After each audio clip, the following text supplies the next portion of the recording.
Tinanong I-mute ko, ka muna para ko. tahimik ka Bingi ka na. yata eh. Bingi ka, no? Mute ka muna.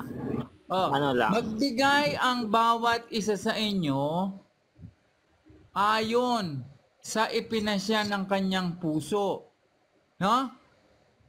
Huwag mabigat. Ikaw, mabigat ka eh, no? Sa loob. Oh, wala nga sa loob mo eh. Dahil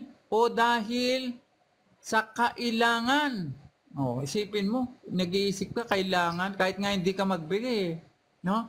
Sapagkat iniibig ng Diyos ang nagbibigay ng masaya. Eh galit kang walang hiya ka eh, no? Galit ka eh. Kahit magbigay pa sa abulo yan, no? Kahit isang taon ka lang magbigay kung galit ka, no? Sa demonyo ka pa rin. Bakit? Nagbibigay ka ng ano eh, hindi nararapat eh, hindi ka masaya eh. Kinukwenta mo ang Diyos. Hindi ka naman nagbibigay kung kani-kanino, no? Kinukwenta mo. Bakit? Hindi naman kinakain namin yung binibigay mo eh. Di namin kailangan yung ibibigay mo kasi galing yan sa masamang puso, no? Ang ano dito, hindi ang sino man pinipilit na magbigay ng masaya. Eh ikaw anong ginagawa mo? Ha? Naninira ka pa eh. Di naman Yan po. ba kung halimbawa ikaw ang magbigay ng utos, palit kayo ng Diyos, no? Ang linaw-linaw naman eh, magbigay. Wala naman sabing mag-abuloy.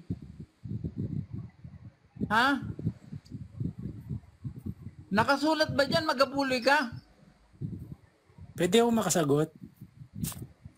Baka walang hiya mong tao ka. Sana makasagot po ako Siguro para tao, ahayop ka eh, no? Ahayop ka. Sige. Hello po, pwede makasagot naman ako? Saglit lang, baka may sasabihin si Brad Toy. Brad Toy. Nandiyan ka ba, Brad Toy? Sige, ganito, sige, no? Brad Toy. Sige. Nadidinig ako.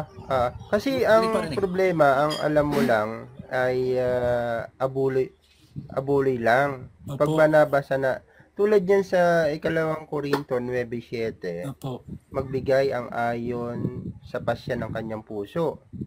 So, hindi yan abuloy, no? Ano ba yung tawag diyan? So, meron akong mababasa, tatanggapin mo, na tumulong naman sa mga ngaral.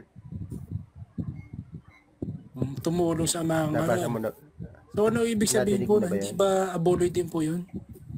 Di ba yung abuloy? Ang abuloy po, merong, makinig ka, no? May tinatawag na hain, tulungan, abuloy. Hindi po.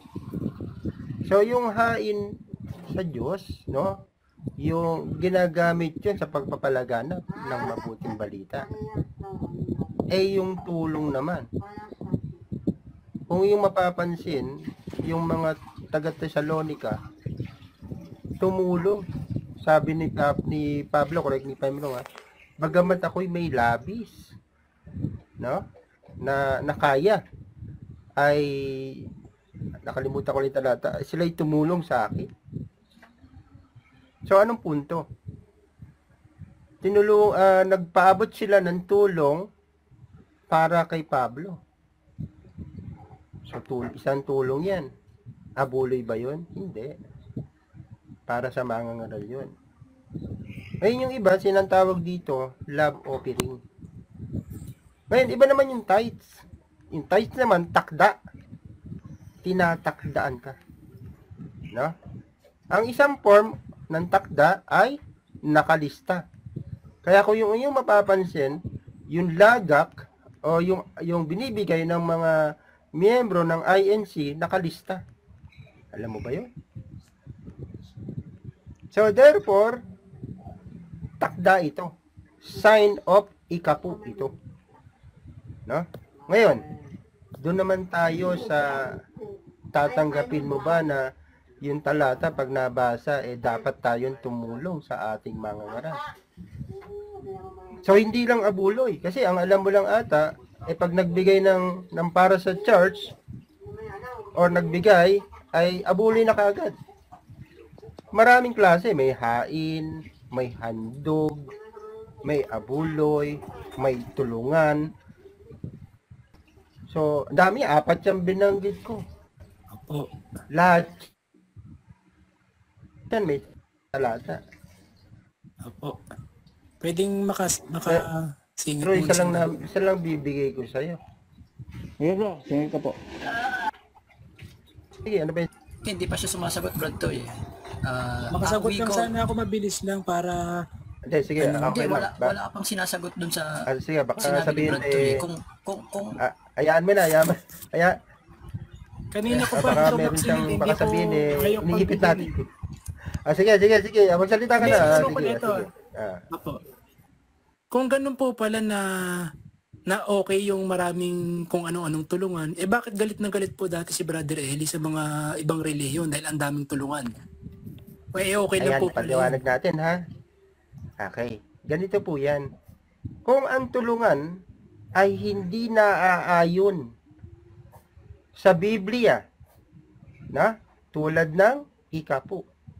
Hindi kasi itinuro yung ikapo sa Ebanghelyo ng Panginoong Jesucristo. Love offering, pwede.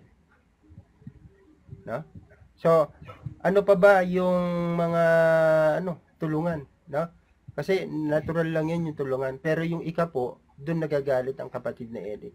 Yung aral na hindi mababasa sa Biblia. Ngayon, baka meron ka pang ibang argumento, sabihin mo na para masagot natin kaagad. Bukod doon sa nagagalit sa mga, kasi ginagawang kalakal. Ano lang mo yung kalakal? Yung iglesia, kinakwartahan. Sa paanong paraan kinakwartahan? Ikapo. Hindi lang Yung Iglesia ni Cristo ang inaatake niya ng ganun eh. Yung ibang relihiyon din na wala na po, na maraming tulungan, inaatake din. Okay, ganito, no? Sige.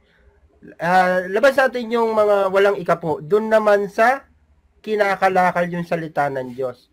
Sabi doon sa talata sa Biblia, tinanggap mong walang bayad, ipangaral mong walang bayad.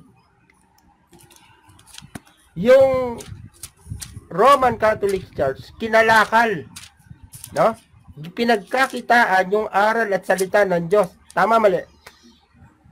Agree? Tama. Pwede natin sabihin tama. Agree. Okay, ngayon, doon naman tayo sa mga born again, magpapabayad, mangangaral, bago ka makapasok, bago ka makapakinig, 2,000 pesos. Makikinig ka lang ng salita ng Diyos. Kinalakal, hindi. Parang iba po yata yung sa sinasabi niyong tulungan. Iba naman po yung parang ano naman Hindi, kasi pumunta na tayo dun sa kalakal eh. Kasi agree,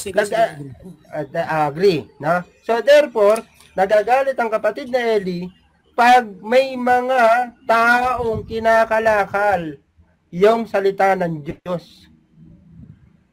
Klaro tayo dun, ha? So yun yung argumento mo, bakit nagagalit ang kapatid na Eli sa mga pastor, na hindi pangangaral ang ginagawa, kundi pangungurakot sa mga miyembro.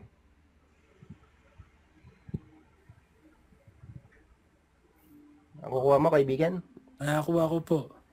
Okay. So, meron ka pang ibang argumento? Hindi. Kasi, kung sinasabi nyo na gano'n, na nangangalakal yung mga ibang relihiyon, pwede rin nila sabihin sa inyo yun. Sa dami na rin ng tulungan nyo. Pwede na rin ibang okay, ganito po yun, Doon sa tulungan, lahat po yan nakapase sa Biblia. Pangalawa, lahat po yan may supporting verse. Pangatlo, ang kapatid na Eli halos mangutang para lang maipagpatuloy ang gawain. Baka hindi mo alam yung kaibigan. Napakalaki ng gastusin. Sa Amerika, billion dollars. Kulang pa. Halos yung negosyo ng kapatid na Eli, doon lahat napupunta. Alam nila yan. Kahit naman po Puro yung lang kiss. sa Iglesia ni Cristo, halimbawa, may mga Bible verse din naman po yung mga tulungan din ang sinasabi. Okay, sabi mo, may Bible verse din. Sige, saan talata sa Biblia na ang mangangaral ay magkuyakoy? Parang hindi naman po kuya-kuya lang ang Iglesia ni Cristo. Anong tawag doon? Anong tawag doon sa mga mangangaral na hindi nagtatrabaho? Di ba tamad? Masipag Pero po ang bigyan- mga ministro ng Iglesia ni Cristo, ha? Ano yan? Masipag po ang mga ministro ng Iglesia. Masipag saan? Sige, saan masipag? Ay Saan? siya pagdestino po sa mga ano nila. Sa pagdestino, nagtatrabaho ba sila? Nagtatrabaho din po sila. Ano? Wala. Pagka hindi ka nakapaglabas ng doktrina ng, alam mo ba, sa doktrina ng INC, bawal magtrabaho ang mga ministro. Hindi kasi ako INC. See? Hindi mo pala alam eh. Pambihira naman Sabi to. masipag magtrabaho. Oo, mo sabihin na masipag eh. Wala ka naman palang alam eh. Hindi po, ang pinupunto ko lang, yung mga ginagawa din nilang tulungan, may kiniklaim din sila ng mga Bible verse doon. Ang problema Pagpalagay nga kaibigan, nga natin. yung sa sinasabi, Oo. wala ang ebidensya. Wala. Kasi hindi mo naman kabisado yung aral nila eh. Tapos kanina, tinanong nga kita, saan sa aral nila na ang ministro ay pwedeng magtrabaho? Nakita mo, hindi mo alam. Sasabihin mo, hindi ka pala INC. Ganito, At medyo ginagamit mo yung INC. Nalilis po kasi yung ano natin eh. I-recap ko lang sandali ano. Kasi ang sinasabi ko, yung sa doktrina nga po, ang paliwanag dyan ni Brother Eli nung una, ay dapat yung sa pasalamat lang at saka yung sa pagsamba, yung mga hain na gano'n. Yung mga tulungan, hindi po yan pinapaliwanag sa doktrina. Wala kang record eh. Injustice Hindi yung po, sinasabi mo eh. Kaya nga po nagagalit si Brother Eli dati. Eh, wala ka nga alam mo, mali-mali yung Hindi po. Kaya mali-mali yung sinasabi mo eh. Basahin na nga natin yung talata. hindi ba Tumulong kayo. Sandali lang, Wigo. Sabi kasi doon sa talata, tumulong kayo sa namiminuno sa inyo. Tatanggapin mo ba yung talata? tatanggapin ko po. Very good. Kung tinatanggap mo, tumulong kayo sa namiminuno sa inyo, dapat ba magtulungan? Dapat po. Very good. Kung dapat magtulungan, ibig sabihin, gagawa ka ng isang bagay na makakatulong sa mga ngaral mo. Opo, agree. Tinatanggap mo. Tanggap ko po Agree. yan. So ngayon, wala ka ng problema. Kasi ang pinoproblema mo lang, dati wala namang tulungan na. Ngayon may tulungan na. Agree Hindi ka na. po, may problema po tayo.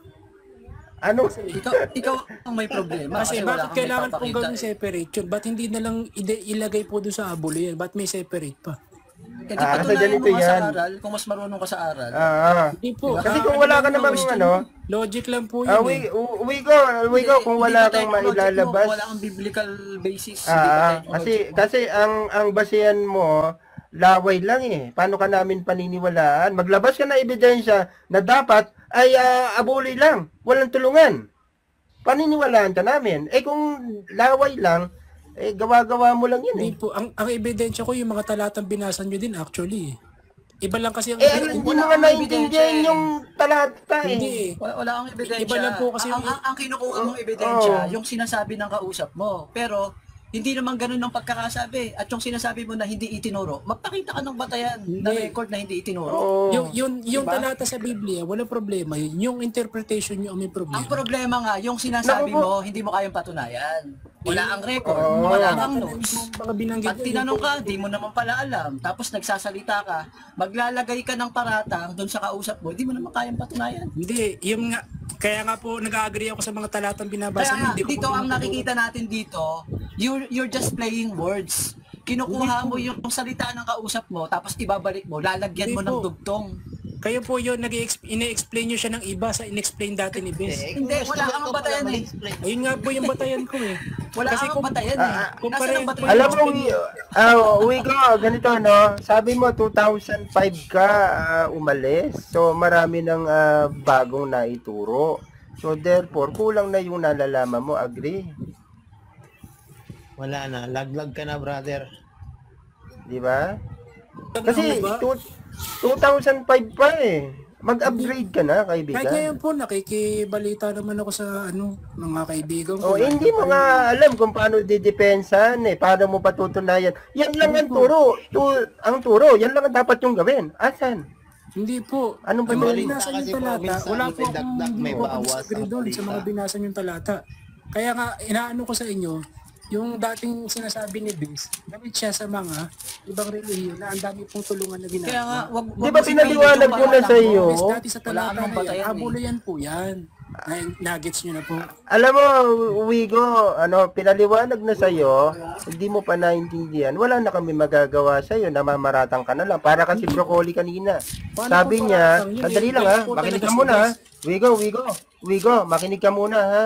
Sabi ni Broccoli, si Brad Ellie daw at saka si Yuli nag-adapt at inadapt si Jan. Sabi ko, asan ang ebidensya mo?